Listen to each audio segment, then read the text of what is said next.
This course gives you a basic concept of sociology in light of a theocentric and Christocentric perspective.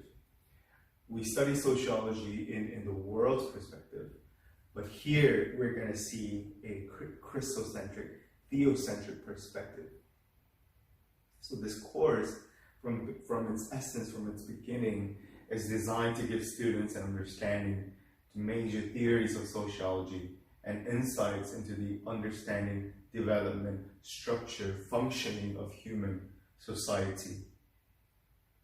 Upon successful completion, we will be able to articulate an overview of the major theories of sociology, significance of sociology in today's world, describe major concepts of 7 areas of sociology, and teach the students concepts, theories, methods, and behavioral social services.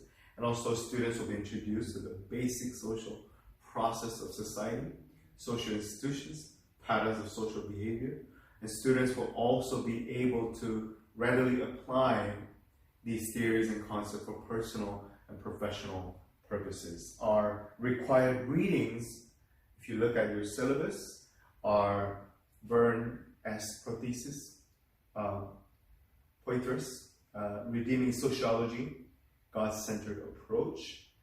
It's a book that I have us read. This is a required reading. And Stephen Grolin and Milton Rainier, it's about Christian perspectives on sociology. This will give us a Christocentric, theocentric view of sociology. And I have Robert Banks, 1998's Paul's Idea of Community. This will give us a Pauline insight into what Apostle Paul thought about what community was supposed to be. These 3 books are readily available on Amazon. You can download them, and there are certain books that have like sample readings. You can read the introduction, table of contents, and you can look at basically what sociology in a God-centered approach, Christian perspectives, Christocentric approach, theocentric approach. You can get all of that just from not even buying the book, but you can look at online. But I recommend you to read this as the required reading for a textbook. As we know, this course will have 10 weeks, and the following will be the rundown of what introduction to sociology is going to look like. And each of them, I have I kind of have a book that I want to recommend you to read. So it'll be an explanation not only about the book, but all about the social theories and concepts. So each of the 10 sections that we're going to cover this course will be the following. An introduction to sociology. First week, we will not only cover the syllabus, what's required, but we'll also go into an introduction of sociology. What is sociology? What is not only the definition, what is not just the essential definition, what is sociology in our understanding? And I want to make the hypothesis because I'm going to define sociology. Man, we're going to get into this today a little bit. I'm going to define sociology as the scientific study of human social relationships. Because I'm going to define sociology in that way, because sociology is a scientific study of human relationships, I'm going to apply the scientific method, which means I'm going to have a hypothesis. I'm going to have a scientific analysis and method of describing sociology. So this will be our basic premise. And in this introduction, we'll cover Sociology as a systemic study of the following traits in science of human beings. It's going to be the development, interaction, collective behavior. And I'm going to define sociology, social, things like that in a variety of different ways. The essential definition, I'm going to go over that again. And I'm also going to cover in this introduction, what is the telos? What is the goal? What is the end goal of sociology? What do we want to achieve by understanding sociology? What do we want to go for? At the end of the course, what are we going to say that we learned? That will be our telos in our sociology. Telos meaning end goal. And I'm going to mention that sociology is a very lofty science in that it was one of the queen of sciences. And I'm going to mention a lot of different authors and people who have influenced sociology. And I'm going to mention some theories as well, grand system theory, and sociology as all-encompassing philosophy. We have to use all our philosophy, all our education in order to understand and have a grasp on sociology. So that is an introduction, brief introduction. Some of these authors, some of these people, thinkers of sociology include Auguste Comte, Herbert Spencer, Lester Ward, Karl Marx, Emile Durkheim, and Emile Durkheim. These are names that we are going to often go to in order to understand their theories, in order to understand their insight and contributions to sociology. And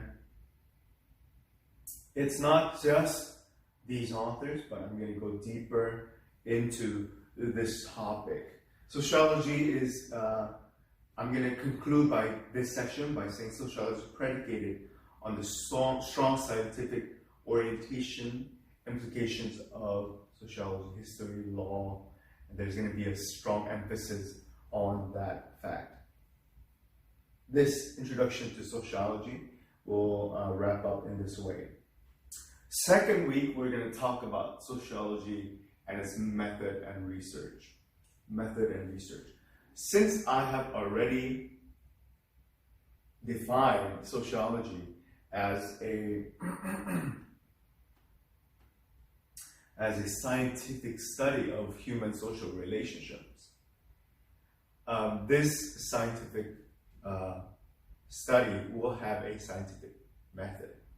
And I'm going to apply the scientific method to sociology.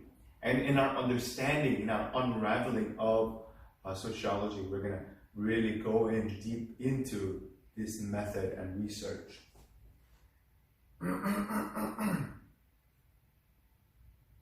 Sociology, I'm going to understand it as social science, and also have a applied scientific method. It also have the hypothesis, and I will collect data from different sources and materials, and I will make a conclusion from that data. Sociology as a science cannot be accurate and exact as physical sciences, because physical sciences you can have a specific data, and that result will be science. By social science, it's a little bit different than physical science. Social science can proceed with meaningful investigations. So this science versus scientism, I'm going to go into a little bit of that. And this method of research will include a lot of different things, and I'll outline different methods, different research. I'm going to go into different researches that have been examples of different researches and how we could apply that in our understanding of sociology. So this application, this the study of the application of the study will look like in very different ways. But study of sociology, implications of the data, how this application of data looks like in our daily lives. That is what I will be looking at in the second week of our lecture. Following this, our third week, we're going to talk about the foundations of sociology. The foundations of sociology. So this is a science that social scientists use to make a better world.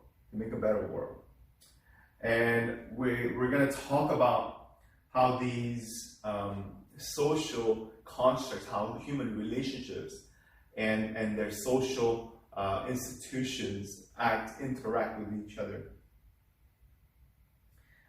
Basically, sociology comes from the word social, an interaction between two or more people. Because of that, there's going to be social inequalities. There's going to be different classes, inequalities, inequities.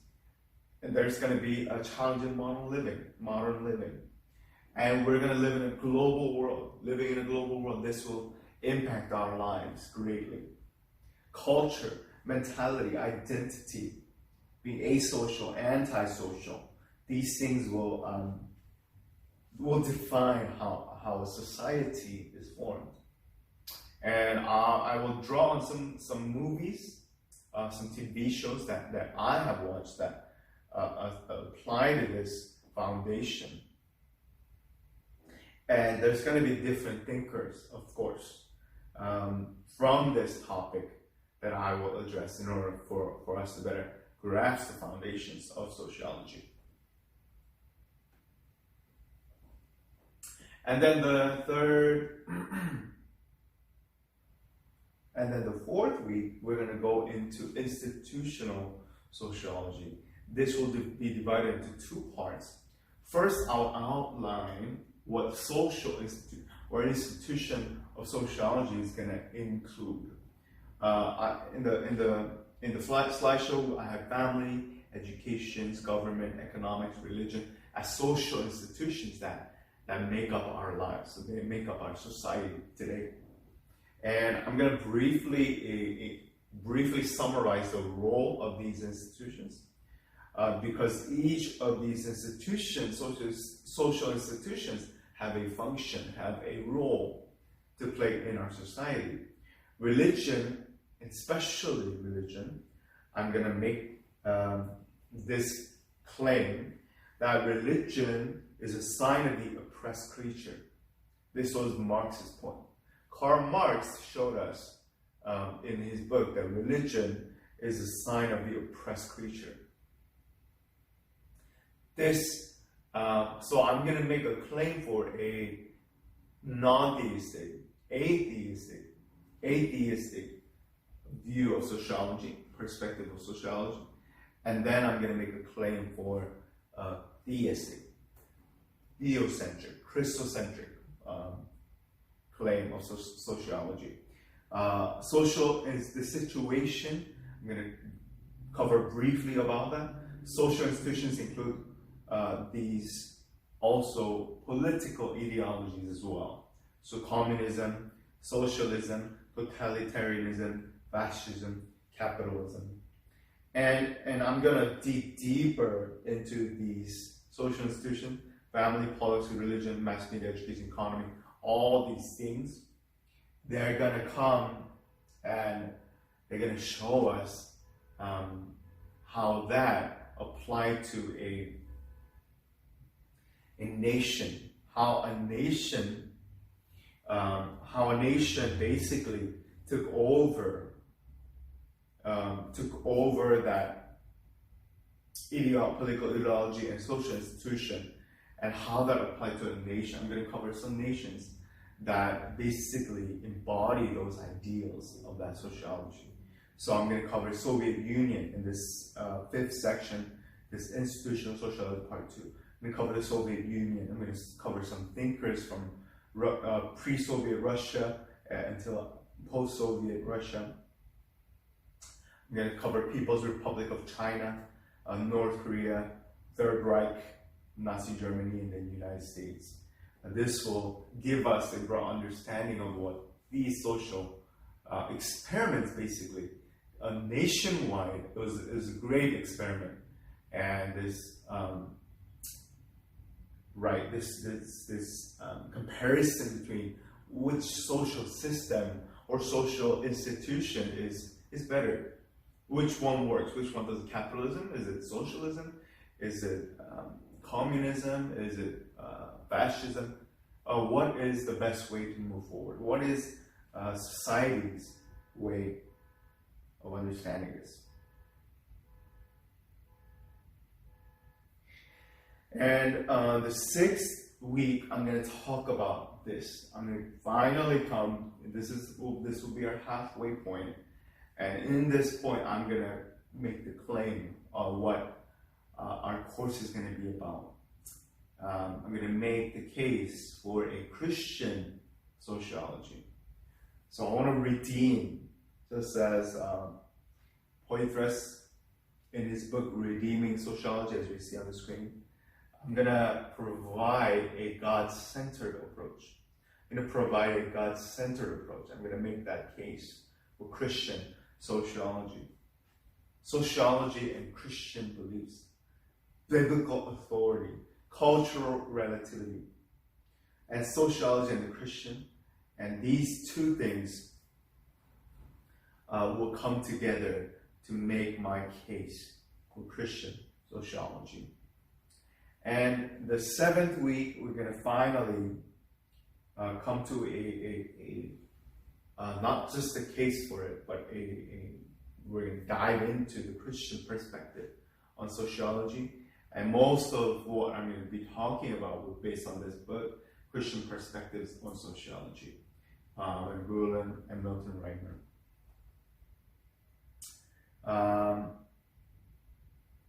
In this Christian perspective, redeeming relationships, this Christian perspectives, because I have already built on the premise that sociology is a scientific study of human relationships. It will not only be about relationships, but about society, but also about redeeming this broken relationship. We have, in our Christian perspective, the idea that we were meant for relationship. We're made for relationship with God. We're made for relationship with each other, with other human beings. And we're made for relationship with our creation, this world. And because of sin has severed all of these ties, because of sin has messed up all these relationships, we have broken relationships. We have broken families, we have broken sons, we have broken daughters, we have broken fathers, we have broken mothers. We have broken relationships. And we basically all our world is consumed by this brokenness. And in our Christian perspectives, and we're going to try to redeem that by saying, hey, this is the only way. God's involvement with relationship is the only way for us to have sociology that is somewhat redeemable. We need to have a theocentric approach, have a Christian approach in order to have any kind of grasping, any kind of understanding, any kind of redemption in these social relations, in sociology. So that will be my point. That will be this section, the relationship and the context of history, interpreting human relationships, smaller goals within society, and application. A basic flow of our lectures will be a hypothesis. I will work on this premise or hypothesis, and I will basically try to prove it through that lecture and then apply that to our lives. And that will be basically our study for that day. This Christian perspective will continue to be developed in our application, in our interactions with others in our relationships. And this will not only highlight what I mean by making relationships our priority, making relationships our telos, our goal. Because we were made for relationships, and this can ultimately be understood in this way, because we were made for relationships, our primary goal of having a full life in this world is restoring that relationship. Thus, us having peace with God, us having peace with each other, and us having peace in our relationship with the creation.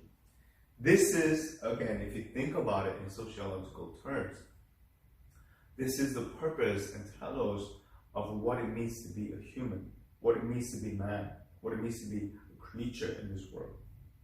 So this will really drive into the fact that we really need this understanding of sociology, this perspective, Christian perspective. So I recommend you to read this book. Christian Perspective is one of our required readings. Try to read this book before the 7th week, because this will be the 7th week. So I'm giving you a lot of time before to read this. And I think the first book that you should be reading is this book. And this book we're going to cover not only in this section, but we're going to basically dive into this section. So I have all our readings toward the end. So in the beginning, I'm going to give you lectures, and I'm going to talk about sociology, introduction, method and research, foundations, institutional sociology, institutional sociology 2. So I'm going to have 5 weeks of just lecturing and giving you what I understand and examples, practical examples to practically apply that into your life. I have most of my lectures in the front, because in the beginning half of these 10 weeks, I have done that purposely so that you'll have time, 5 weeks, about more than a month, to finish our required readings for this course. Our required readings basically is this book, Redeeming Sociology, and also this book, Christian Perspectives. And then basically week 8, I'm going to come to a Pauline sociology and community. You see that? So I'm going to make a case for redeeming sociology, and then I'm going to make this case, based on the case that I made, I'm going to dive into the Christian perspective, and then I'm going to apply this by showing you, by covering Robert J. Banks' understanding of Paul's idea of community. In this Paul's idea of community, there's going to be early examples of early house churches in the first century church. So this will really be something that we can apply in our lives. And this idea of sociology and community will be the 8th lecture of this course. So 6, 7, 8 will be a discussion of all 3 books that are required for this course. This means that you have 5 weeks to read all these materials, all these books. They're brief read, they're not too heavy. And because my discussion and lecture will be based on these books, without you reading those books, you will not have an idea of understanding what it is. And on the 9th week, I'm going to talk about marriage and family. This will be an interesting section, in that community, I believe, and society, the basic building block of community and society is marriage and family. A family is the basic social construct. I've heard a pastor say this once, that a family unit is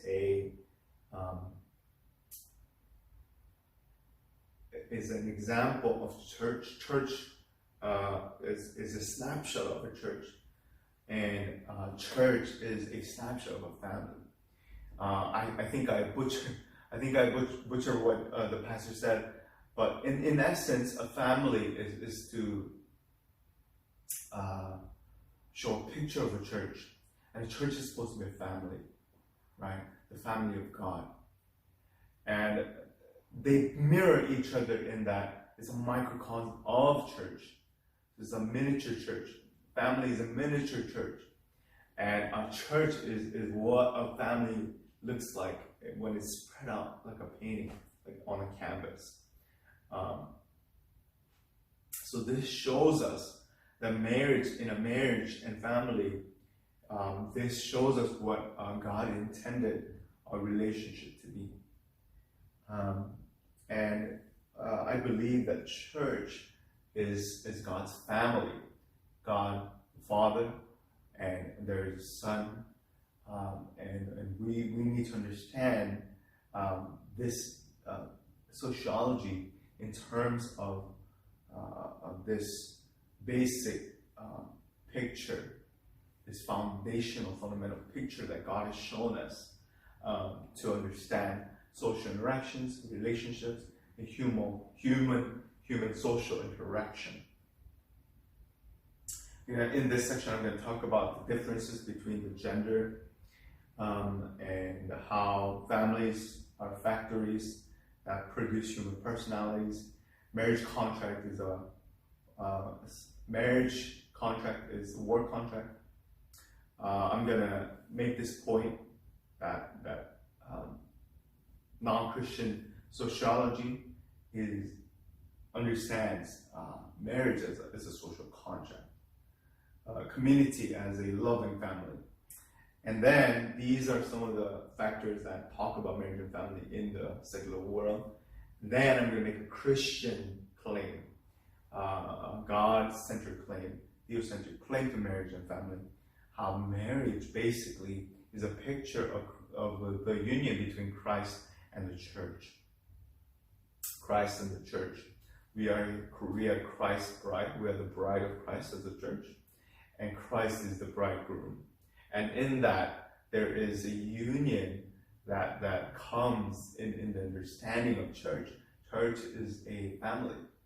Church is the product of our union, and a union with Christ. Because we're united with Him, we have a family with Him.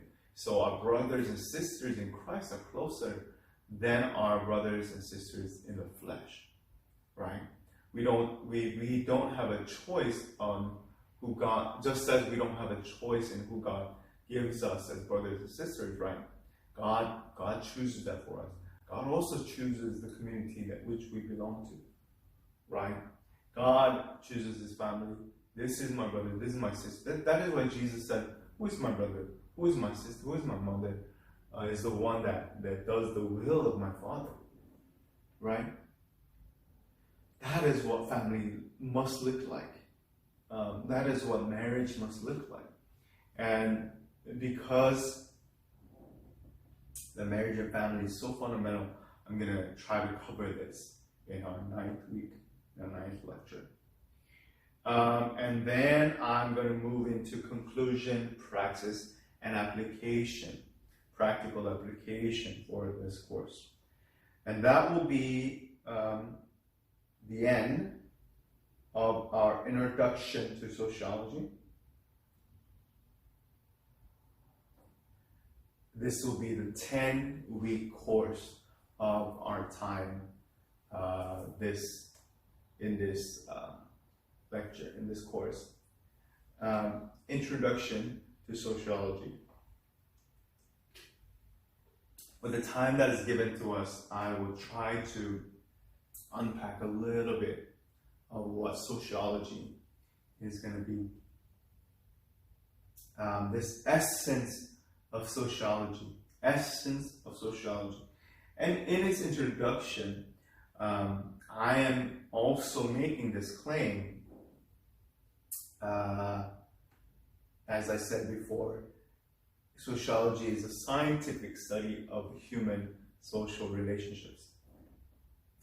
And I'm going to go further by saying sociology is a scientific study of human social behavior, how we act, how we behave.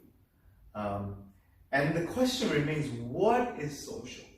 What does it mean to be social? What is the understanding of society in that we interact with other human beings? What is social? What's the definition of social? Social means it's an interaction between two or more people. Being social, you interact and have a meaningful conversation, meaningful interaction between two or more people. And what social means. Asocial in another way means you're not social. You're not interacting with others, either by choice or being left out. Being asocial, you're not interacting with others. You're aloof. You're not in this ideal interaction between two or more people. So also in a similar way, being antisocial is being negative, is not interacting, you're avoiding kind of interaction. So when you're antisocial, you will not communicate, you will not interact, you will be actually avoidant in that. Also pseudo-social, you appear to be social and yet you're not. You're false social. Yes, so you appear to be social, but you're not. That's what some of the definitions of sociology. And I'm going to make the point that sociology is a study of society. Sociology, the end word comes from the logos word, study of society. And sociology, I'm going to make that point, as sociology as scientific study of the following traits in society's human beings is development structure, interaction, and collective behavior. Interactive culture, development structure, interaction, and cultural collective behavior. Some of the theorists of sociology, I'm going to mention that, but before we do that, these are some essence of sociology. The essence of sociology include these things. Sociology, in its essence, in its essential way, is a study of the aspects of human life that results from our being members of society. Again, study of the aspects of human life that results from our understanding, from our being members of this society. We need to be in this member in order to have kind of any essential grasp over what sociology means. So study of the aspects of human life that results from being members of society. If you are a member, if you are a productive member of society, you are going to somehow contribute to the understanding, to the betterment of society, to further go take this society in a better way, build a better world, make this a better place, restore relationships in your own sphere of influence. These aspects of human life will be studied, and that is the essence of sociology, the essential definition of sociology. The study of the agreements, also essential definition, is the study of the agreements that people make in society. Our understanding of these agreements that people make together is the one part of this essential understanding study of society. So people make agreements. People make social agreements with each other. In different societies, they have different rules. All these rules and regulations in a specific society is a pact, is a agreement that they make one another. So, okay, we agree to make these. These are laws. These are institutions that have these social systems in place. So, sociology, in a way, is the study of all these agreements in society. Agreements people make in society. And sociology also is a scientific study of the application of the scientific method of inquiry to the puzzles of social life. The puzzles of social life. I'm going to make the claim that sociology is a science. Thus, the scientific method must be used to collect data. Based on that data,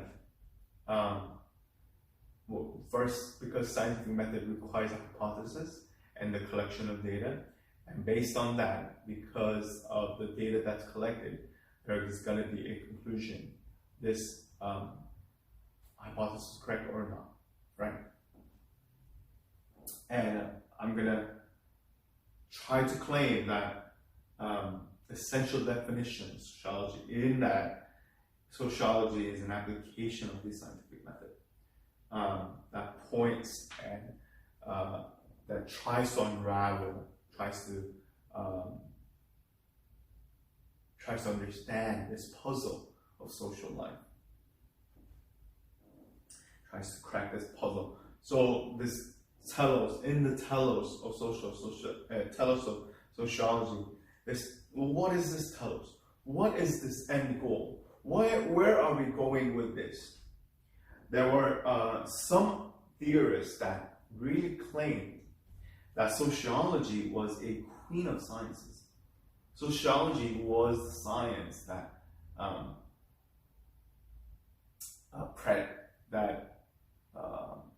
basically it was the culmination of all the sciences, and sociology was something that encompassed all kinds of philosophy. One of these thinkers, one of these theorists, was Auguste Comte. He was the person who coined the term sociology. He coined the term sociology. And he was a French theorist of sociology, and he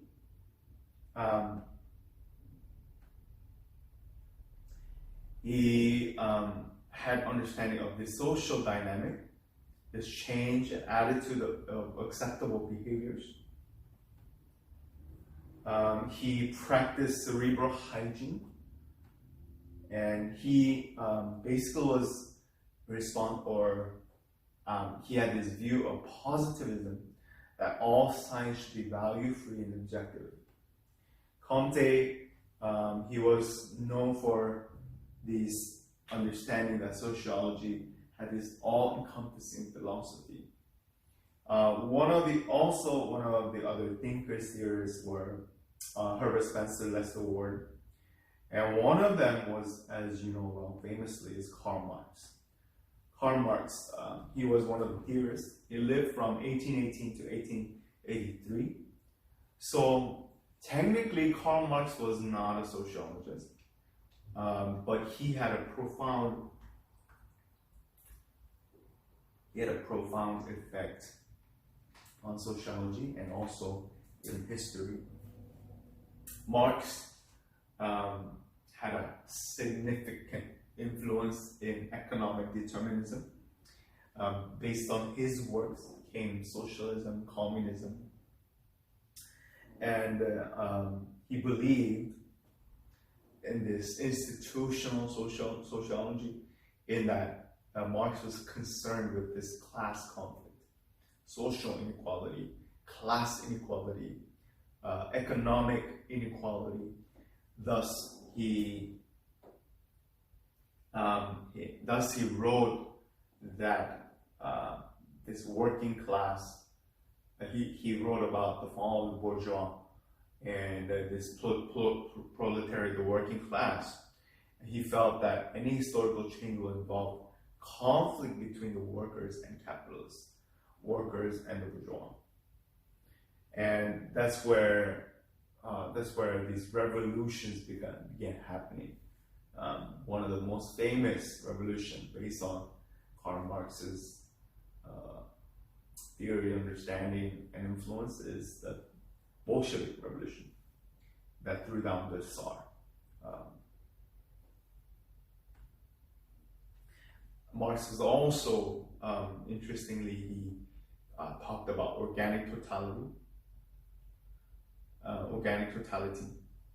In a society similar to human body, each part performs a function, and many parts make up the whole. And that just as many organs, many systems make up the human body, in the same way, society has many parts that make up one body. That's what it means. So Karl Marx had not only a significant influence in political ideology, also in sociology and history. Herbert Spencer is one of the other theorists. He believed that society is made up of interdependent parts. It's kind of similar to Marx.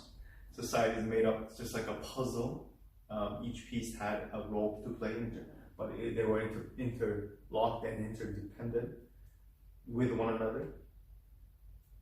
And also Emile Durkheim, very interesting guy. He thought only the overt should be studied, not thoughts, no feelings, no emotions. So he was a Stoic in a way, but he believed that everything has numerous functions.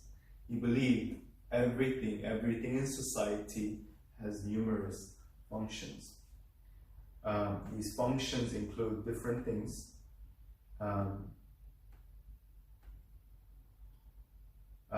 He believed in manifest function, the intended or primary purpose of an object.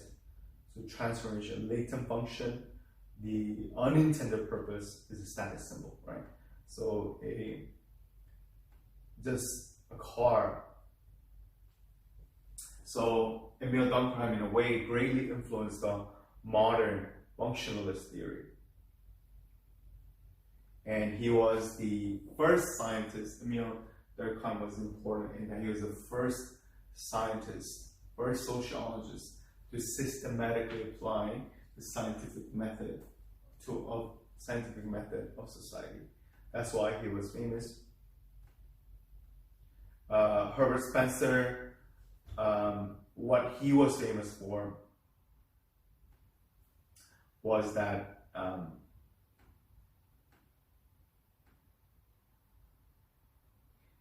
he was deeply influenced by Charles Darwin. He believed that Darwinism should be applied to sociology. So he believed that no steps should be taken to correct sociology. So what happened with him was that he applied Darwinism, evolutionary theory, into sociology. He coined the phrase "survival of the fittest." If you heard of that word, basically Herbert Spencer is the guy who coined that phrase, and his theory is called social Darwinism. So Herbert Spencer is very important to understand.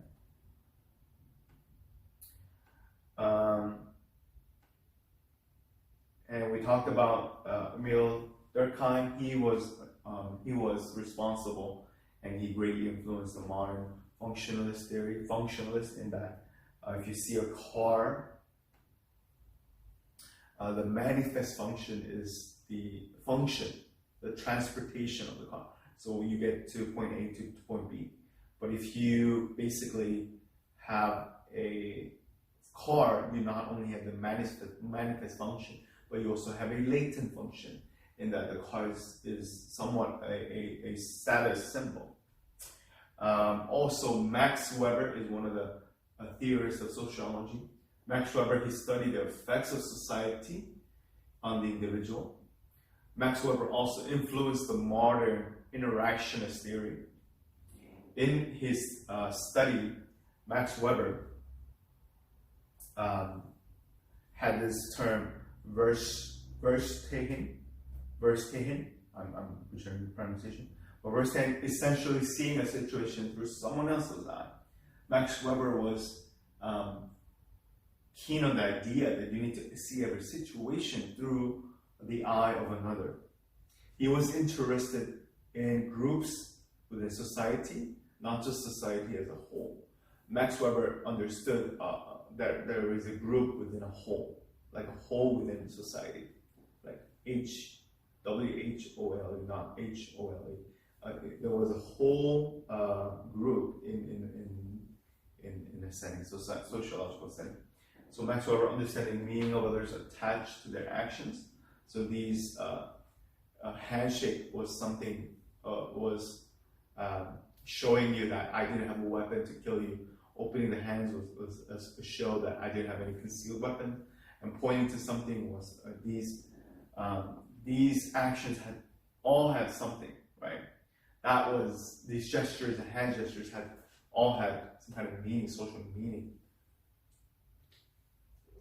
That's what Max Weber was keen to show.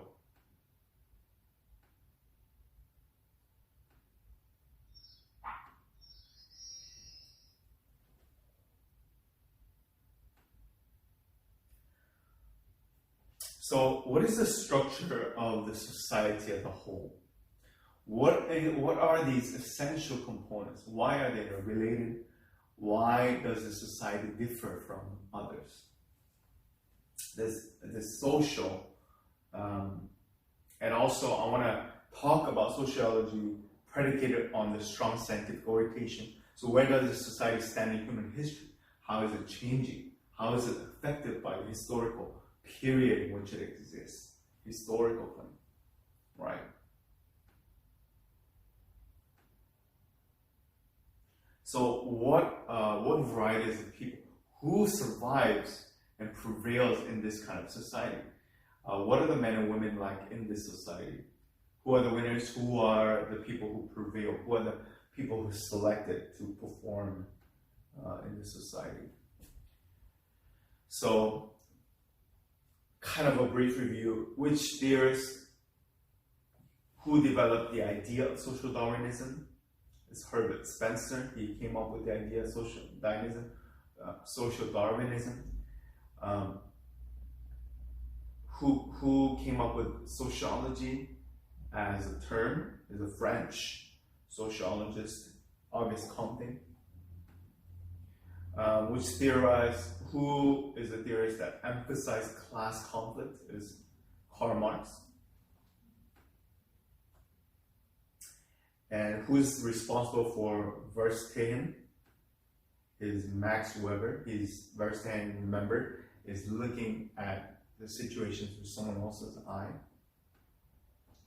Which theorists apply the scientific method to sociology is Emile Durkheim.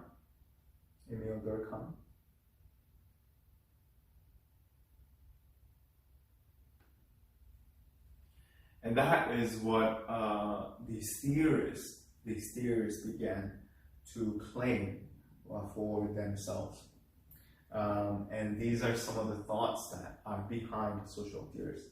So in this telos of sociology, sociology is predicated on this strong scientific orientations. So these implications include history, law, political science.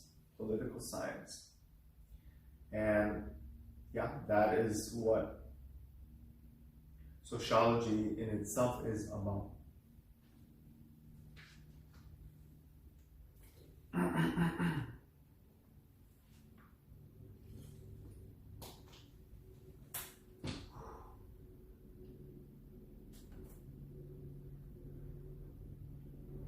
So what is sociology, just in your own words? What is sociology then? What was sociology then? What is sociology now?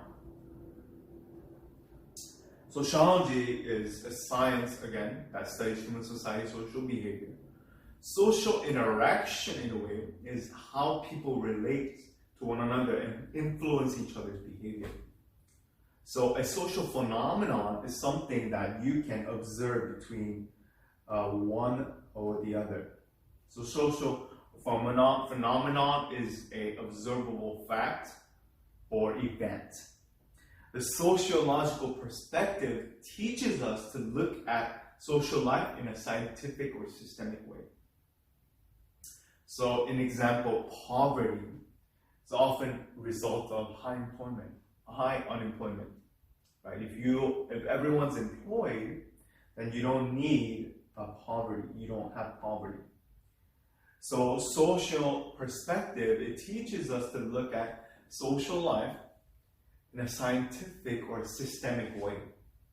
Sociological perspective, that's why it's so important.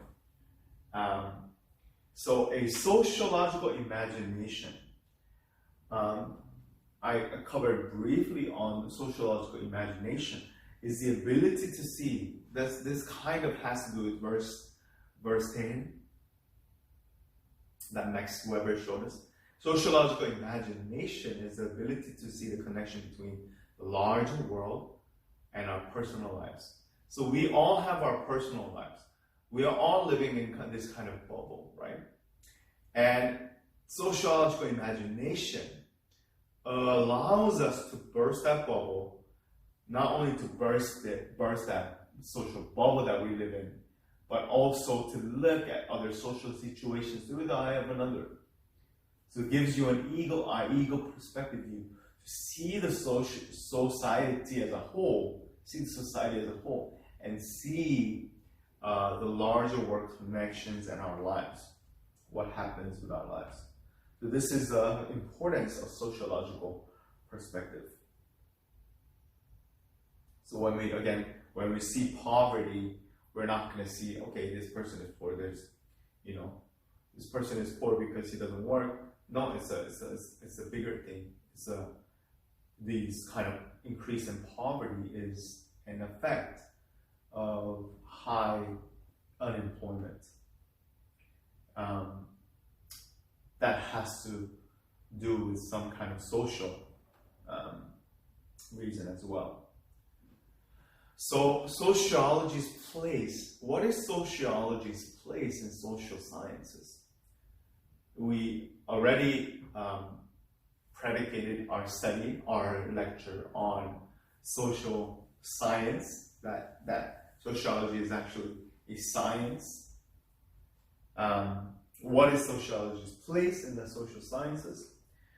It's related to the disciplines that studies the various aspects of human behavior.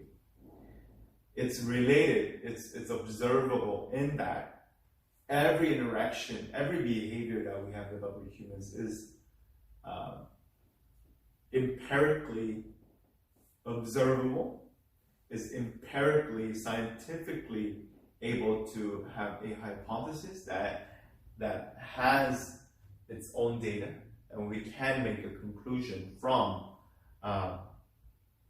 that kind of interaction, that kind of behavior. It's quantifiable. And also it has a kind of an effect, an influence on anthropology. So this can be a comparative study on the various aspects of past and present cultural study as well. So what's amazing about sociology is that it basically connects all these different philosophies, all these different anthropology. It connects different studies, history, law, social science, social study, political science, philosophy, religion, anthropology, different kinds of fields, and it all encompasses all of that in order to have any social kind of conclusion. That's the beauty of sociology, because it's a human study as a science. So this the sociology has a strong place in the social sciences.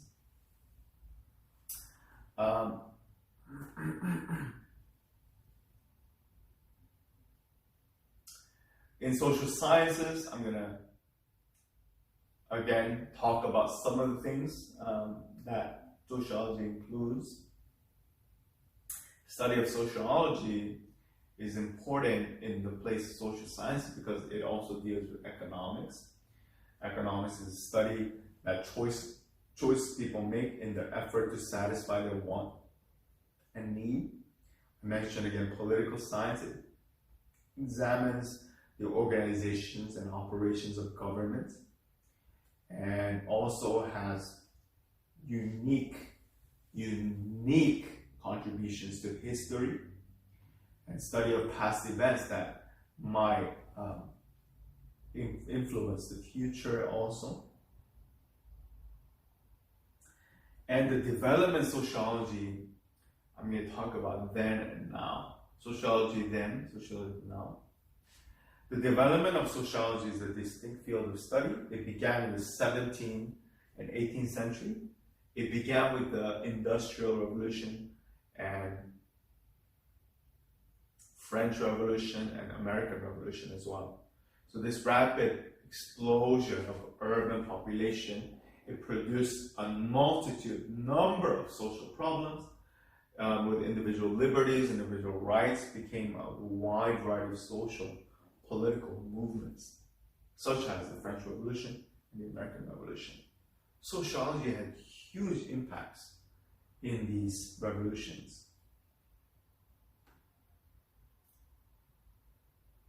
And we need to, if we do not understand what happened then, it's very hard to understand what happened now. So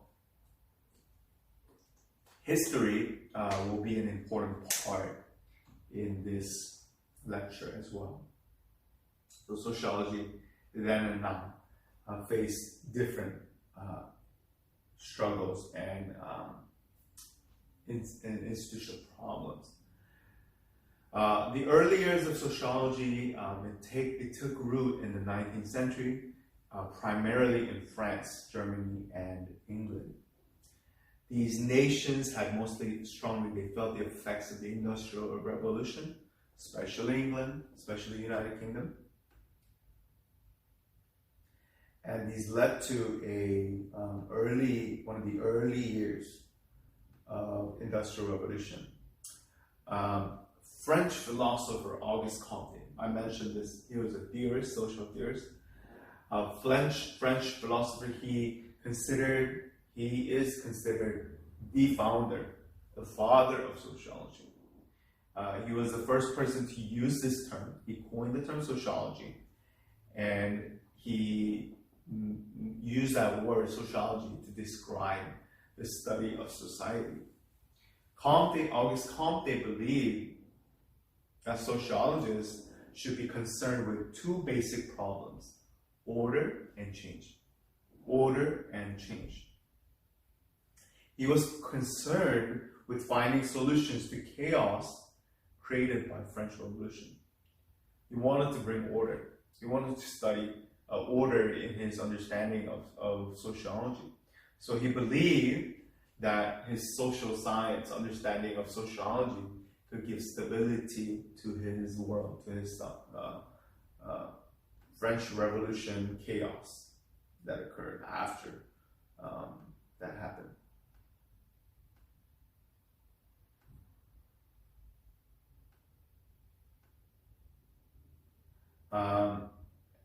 Again, I mentioned Karl Marx. Karl Marx, if you think about it, he was a person who wrote the Communist Manifesto. Karl Marx believed that overall structure of society is heavily influenced by how economy is organized. So he had an interest in how economies work in society. According to Karl Marx, the ills of capitalism would not be solved until the workers overthrew those in power. So in a way, Auguste Comte wanted order, not chaos.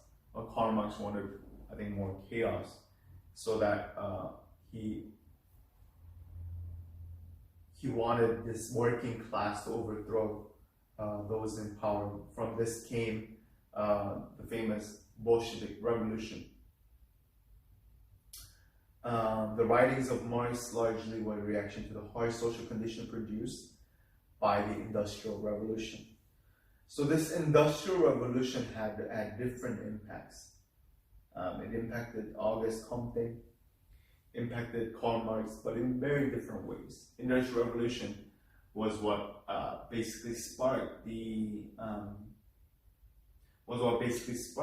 French Revolution, and out of the French Revolution, Auguste Comte saw chaos with the chaos that ensued after French Revolution. Auguste Comte wanted to bring order. But in a way, Karl Marx saw Industrial Revolution brought on more suffering. And therefore, he came with the idea that the working class has to overthrow those in power. That's what happened with the Bolsheviks in Russia. Very different outcomes of sociology in this brief period.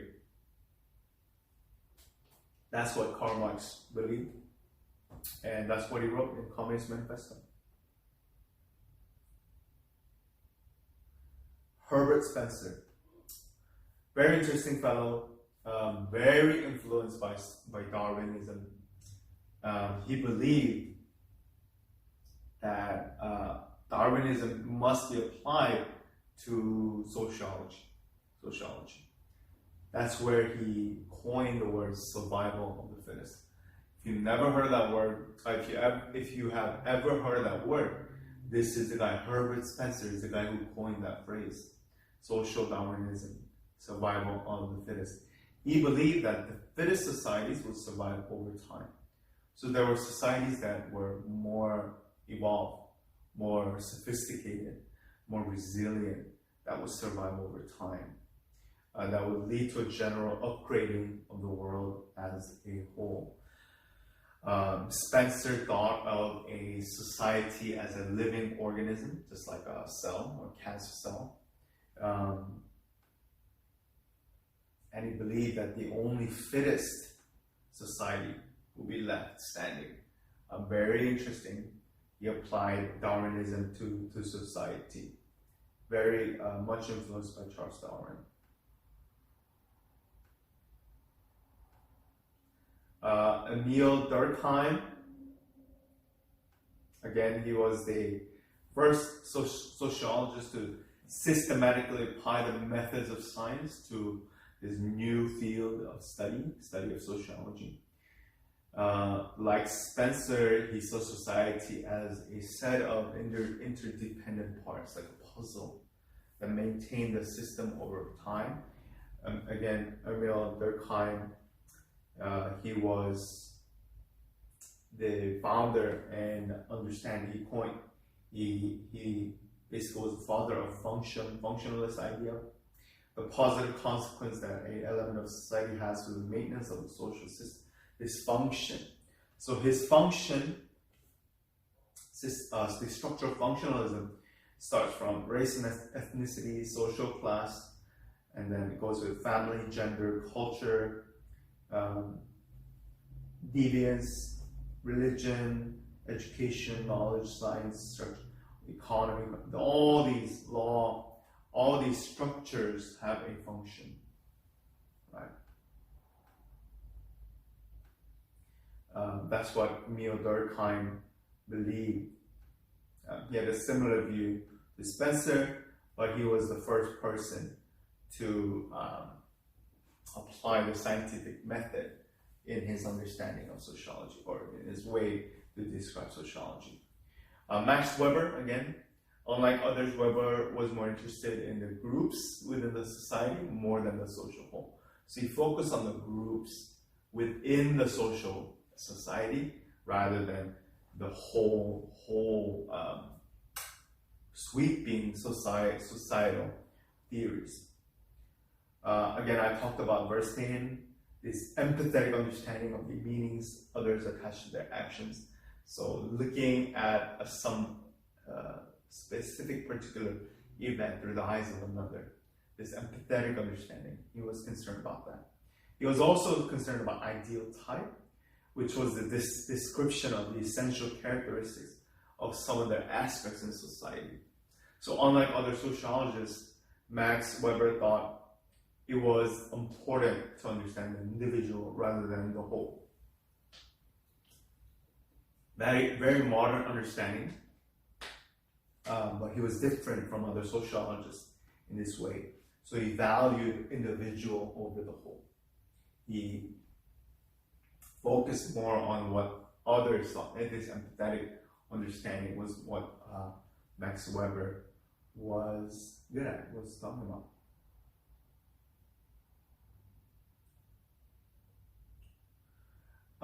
Looking at sociology then and now, these current perspectives of sociology is very important. There is current perspectives, this theory, that systematic explanation of relationships among these phenomena, this theoretical perspective, general set of assumptions about the nature of the phenomena, and three broad theoretical perspectives form basics of modern sociology, and it provides these things. This functional perspective, based on what we know, functional perspective is a view that society as a set of interrelated parts that work together to produce a stable social system. Function is a positive consequence that an element of society has for the maintenance of the social system. Dysfunction is a negative consequence an element has for stability of the social system. The function is example is a cooperation in the workplace. Dysfunction is a crime, right? Cooperation is a crime. These are the functional perspective. In addition to being either positive or negative, functions can either be manifest or latent. This is the functionalist idea of, I think, Max Weber or Emil Durkheim. This manifest function, I said this, having a car, you can transport from one location to another. Latent function is more unintended, unrecognized consequence of an element of society. Car is a status symbol of display of wealth, social standing. This is a functionalist idea, perspective. And there is this conflict perspective as well, to focus on the factors of society that promote competition and change. Those who possess more power in society exercise control over with less power, inequality, wealth gap, right? Competition over scarce resources of wealth and power on the basis of social conflict, right? This conflict. This is what Karl Marx wrote about. Is that that the working class must overthrow the ruling class. Must overthrow the ruling class. Right? So this, again, throughout history, sociology was the product of the Industrial Revolution. The Industrial Revolution was a catalyst that provided rapid social, political changes in Europe. Before, Europe did not have this challenge. So, this rapid growth of urban population produced a multitude of social problems and revolutions as well. What problems does urbanization create? Over time, it became more difficult to ignore the fact and effect of society on the individual. it became difficult to see that. So this sweeping political, social, economic changes caused some scholars to question the traditional explanation of life and pursuit of happiness, and they attempted to use a variety of methods, including scientific method, to research this.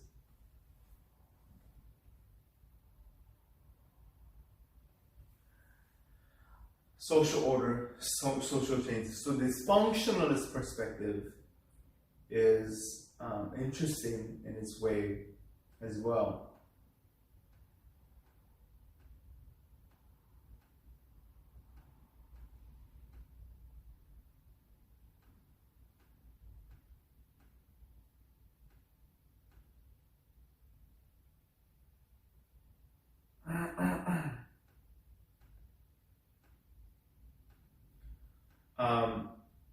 There are some complex theorists as well. There's three main theoretical perspectives: functionalist, conflict theorist, and interactionist. So again, we talked a little bit about functionalists. They see society as a set of interrelated parts that work together to produce a stable social system. We talked about the functionalist view. They focus on groups in society. They believe society held together by consensus, by agreement. I talked about this agreement too. Most agree what is best for the community. They focus on the functions and dysfunction, positive and negative elements of society, effects of society. Elements of society can have manifest or latent consequences. So positive will be cooperation in the workplace, negative again will be crime. This manifest is the intended recognized consequence, latent is the unintended consequence. What are so manifest latent functions of following things like cell phones, cars. Cars again, basically it can be something that you can use, right, to get to one point to another. That's manifest function, and latent function is the car. If you buy a sports car, if you buy Tesla, that can be a status symbol to your wealth. Another view is a conflict theorist view. In this view, they focus on the forces in society that promote competition and change. See, social change is an inevitable feature in society. They focus on the groups in society. So Karl Marx created this theory of conflict between classes. He wants to know how those with more power can exercise that power over those with less power. Conflict theorists can be violent or non-violent conflicts in society. Because resources are scarce, power, money, people compete for these resources. And then they need these resources to protect their interests. So Karl Marx showed this understanding of these conflicts in society, and he called for in his book Communist Manifesto, that the working class must overthrow the ruling class. These conflicts can be violent, non-violent conflicts in society, right?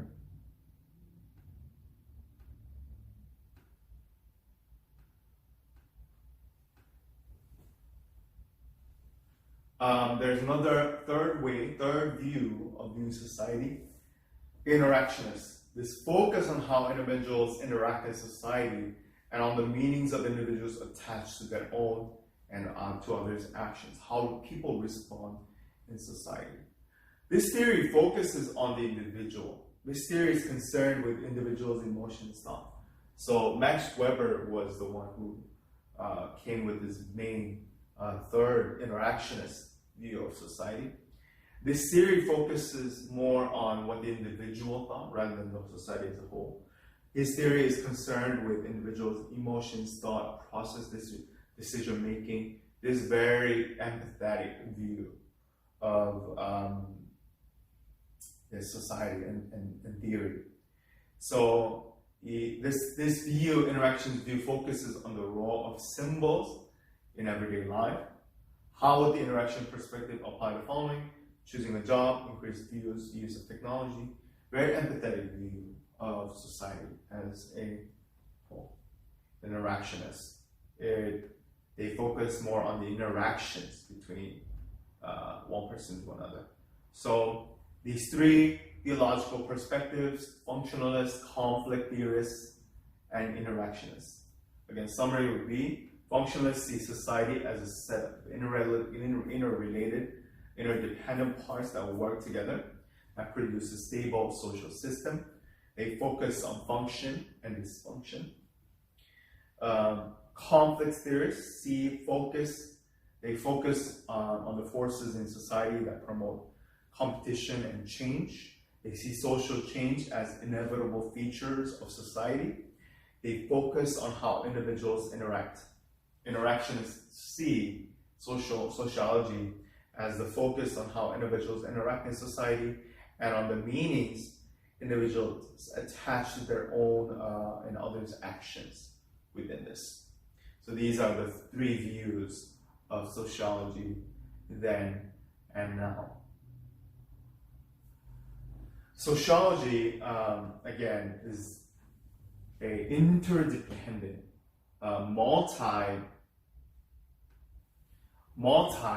system, right? System of different study of different things. Sociology, again, came with this industrial revolution. This industrial revolution caused urbanization, political social change, revolution, growth of population, individual freedom and rights. All these came with industrial revolution, urban population increase. And what happened was, in the industrial revolution, farms and cottages were there was a agrarian society. Industrial revolution drove people to the cities. Big cities, factories, industries appeared. So farming, cottage industry began to disappear. Farming disappeared, agricultural disappeared, agrarian disappeared. Large-scale production, factories are born. People leave their homes in the country and they began to move in the cities. Cities grow, urban populations grow, urbanization skyrockets. The number of people looking for a job outpaced the available jobs. Housing shortages, crime, pollution, political ideological battles, conflict. This is where conflict theorists come in. Difficulty adjusting to the city. Why do some people have more wealth than the other? Social and political, economical inequalities. Why do people have more power than the other? How do we adjust with these things? How do we accustom ourselves to this, acclimate ourselves to this? So people, they can no longer ignore these social problems. They want personal freedoms, personal rights. What do? They revolt. This impacted Industrial Revolution, began to impact French Revolution, American Revolution, Bolshevik Revolution. All these revolutions began to sweep across the world. All of these social, political, economic changes, people began to question old and new ideas, ways of life. Scholars especially begin to question traditional explanations of everything. They began to question what we understand to be true in society. This led to these wars, revolutions, and what we understand to be correct in the past is not so anymore. That's why thinkers like Comte, social order, social change,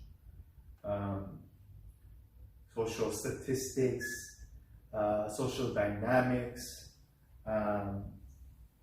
I said that he began to practice cerebral hygiene and ignored all other works.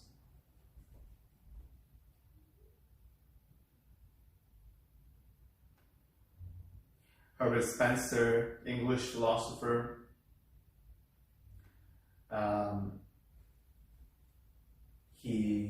That's why he basically wanted to believe that these social society can be fixed over time. But he said nothing should be done to fix these societies. They will either survive, thrive, or demise over time. Let the fittest survive. That was his main understanding. Karl Marx was a Prussian philosopher,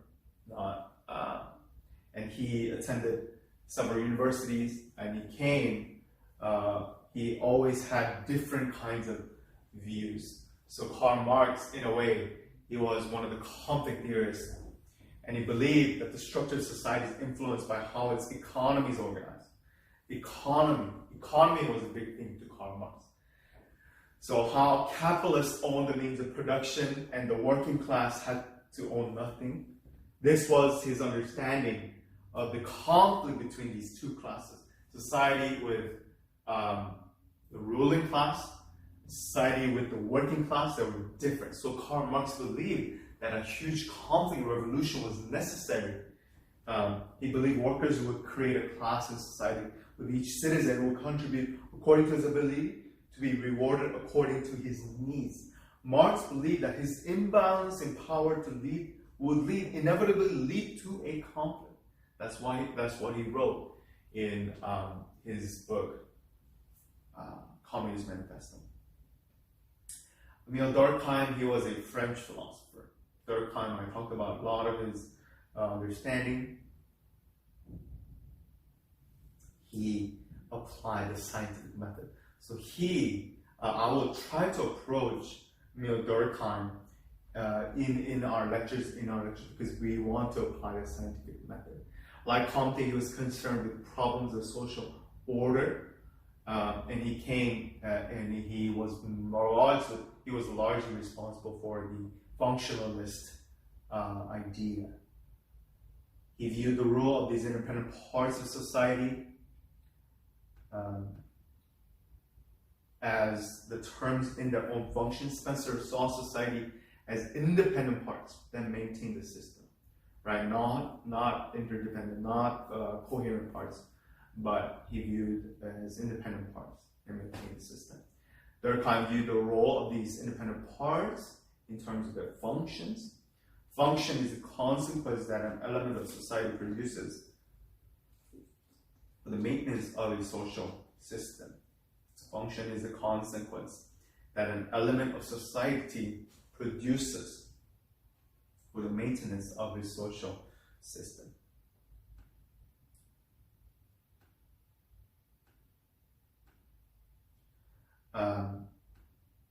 Durkheim also was interested in the function of religion in maintaining social order.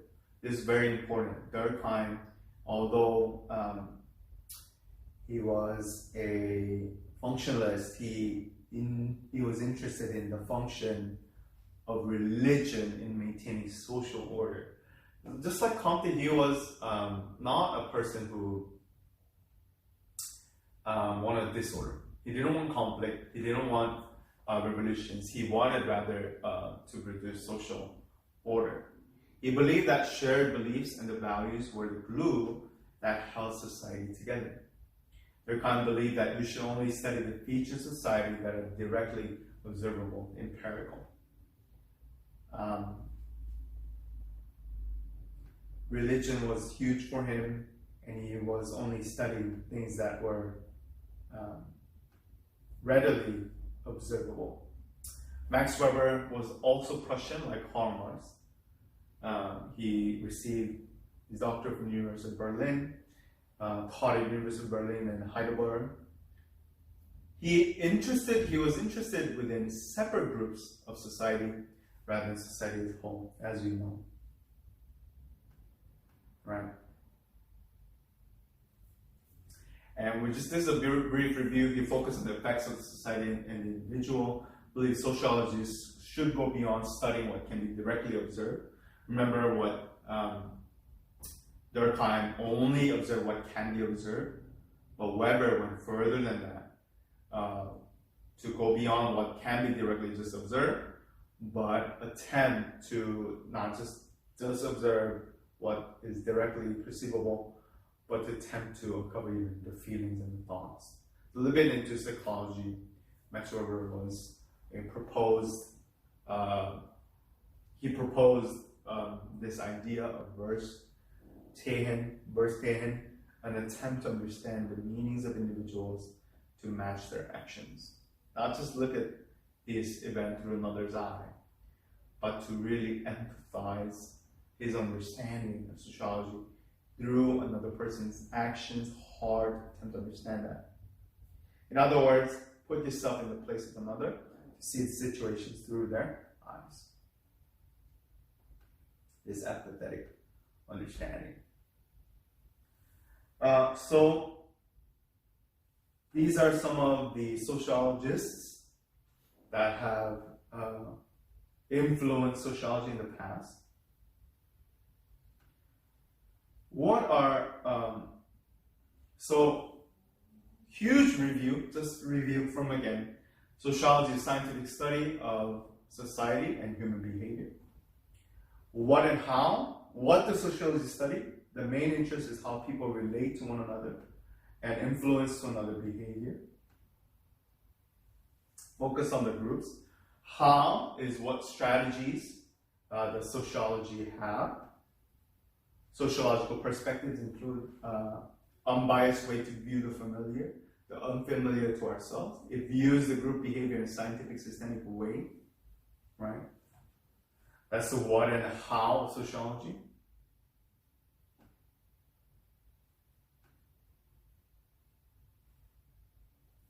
Mills, idea developed by C. Wright Mills, sociological imagination.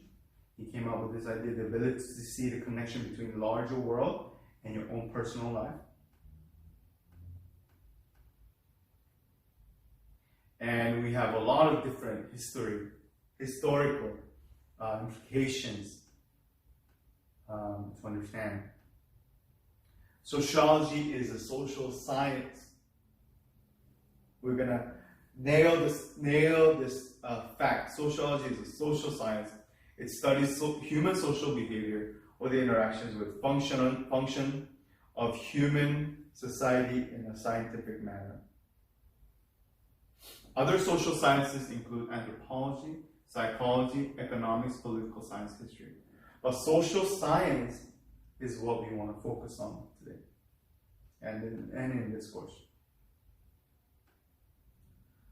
Again, we talked about these thinkers. Sociology developed in the 1800s. Industrial Revolution basically gave us this plethora of these sociologists. August Comte, founder of sociology, Herbert Spencer, social Darwinism, Karl Marx, social conflict, Emile Durkheim, social empiricism, and all thinking about what can be the scientific, he applied the scientific method. Max Weber, not just scientific method, but he also tried to empathetically understand Verstehen. That was his main idea of seeing the situation, not just in our own bubble, but through the another's eye. He was basically opening the doors of sociology to psychology and other fields.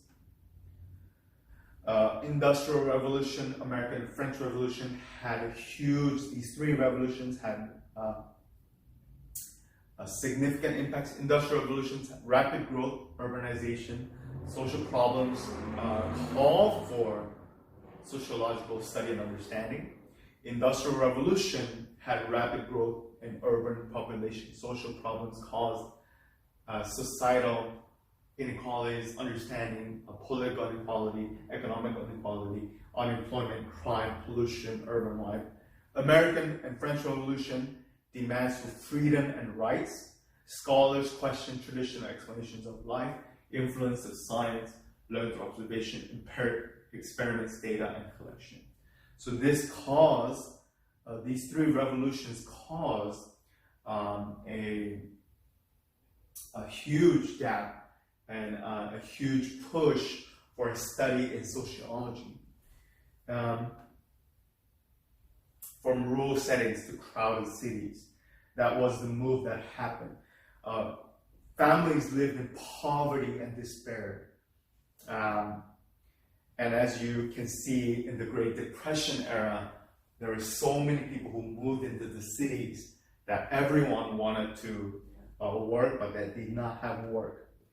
And the living conditions were harsh, were significantly crowded. There were income inequalities, there were political inequalities, there are social inequalities, and these inequalities call for conflict, caused conflict that had significant impacts in society, from farm to factories, and from dangerous long hours in the machines. Dangerous machines cause a lot of industrial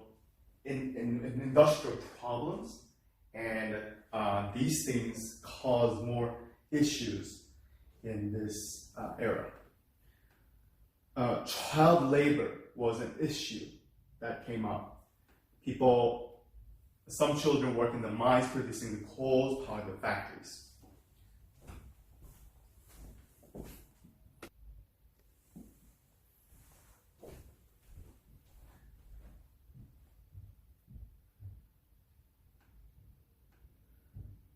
So these conditions in these workplaces were less than civil.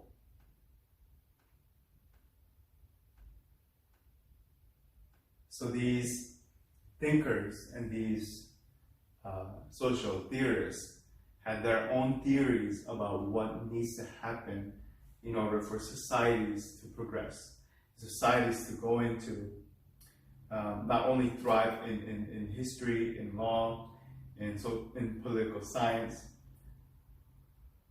but it must grow within a whole, within a group.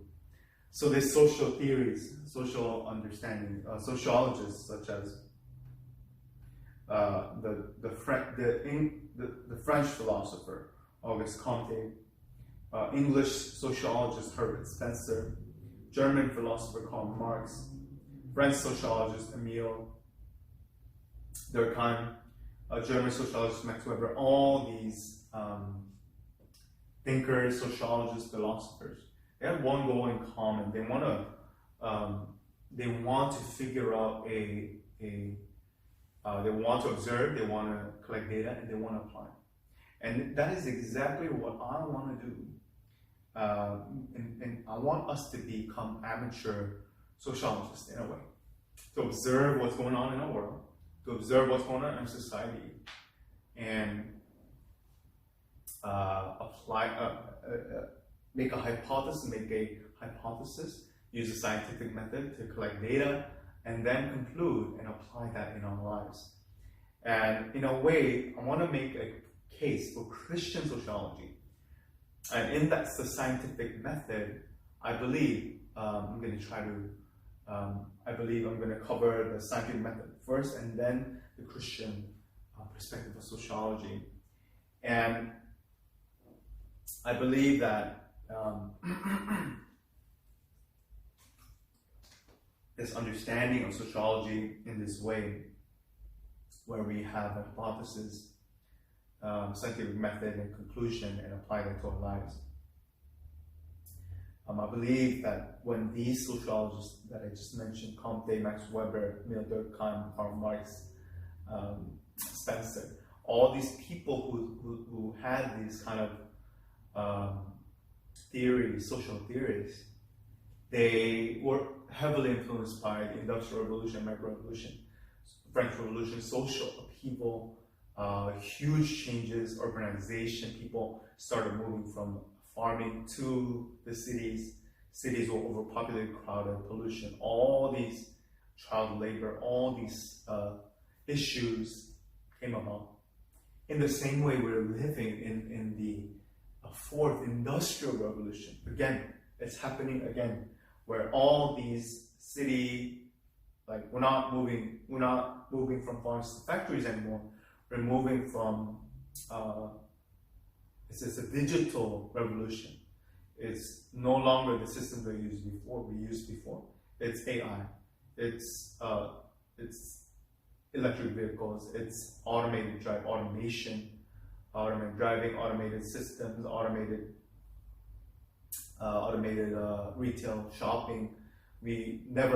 No one shops at stores anymore. We shop online. The pandemic showed us this rapid change, industrialization that's happening in our economies, communities today. Economies that invest in AI, invest in automation, invest in these fourth industrial revolution is the future. I believe that this is happening today. The fourth industrial revolution is a hybrid fusion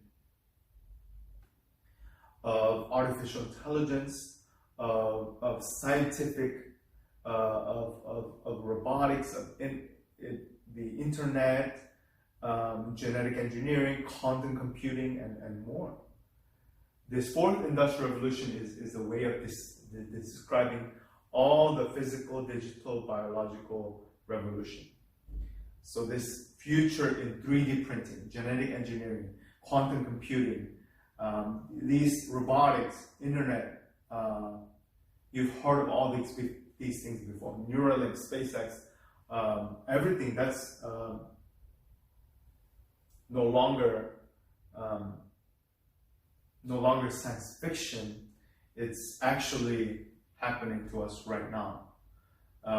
This fourth industrial revolution, or 4IR, or Industry 4.0, is set to change society like never before. It builds on the foundation of the first three industrial revolutions, the advent of the steam engine to the first industrial revolution, allowing production to be merchandised for the first time, driving social changes become increasingly further urbanized. So the three industrial revolutions before the fourth one, it seems to be the steam engine, the introduction and invention of the steam engine that increased production, scientific revolution, and digital technology revolution. The first industrial revolution is the mechanical age. It turns out when you heat water, you got steam. It began around 1760. The steam-powered trains, agriculture, textile. The society used largely agrarian. It used to be largely farming society. That's why we use these trains, machines, to agriculture, steam power. Well, what happened was the first industrial revolution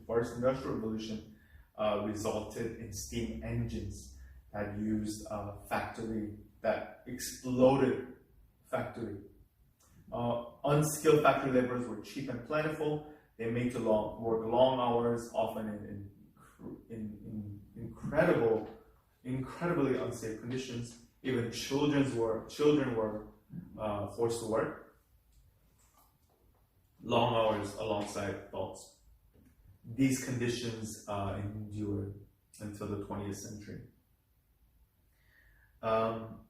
Basically, this advancing industrialization created a middle class of workers.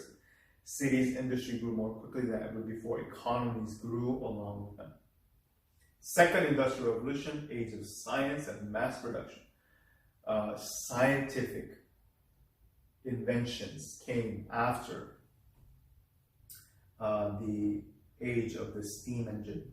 This brought gasoline engines, cars, trucks, mobiles that it allowed more efficient travel. Airplanes were invented here, chemical fertilizer. All these scientific revolution brought more sophistication in the economy. The third industrial revolution was the digital one. We changed from the analog revolution to a digital, more digitized revolution. And the fourth industrial revolution is starting right now. What's happening is now we're no longer moving from digital, but we're talking about a huge transformation, not just from farm to factory, but it's fundamentally changing what we know. 3D printing, artificial intelligence, genetic sequence editing, genetic modification. These industrial revolution is gonna have unprecedented amount of change in society. Society is going to change. Our society is changing. That's why understanding of sociology is very important, not just in that industrial revolution of the past, where social theorists came and started theorizing about their ideas, is now more than ever is needed to come together to understand sociology, to grasp what it is.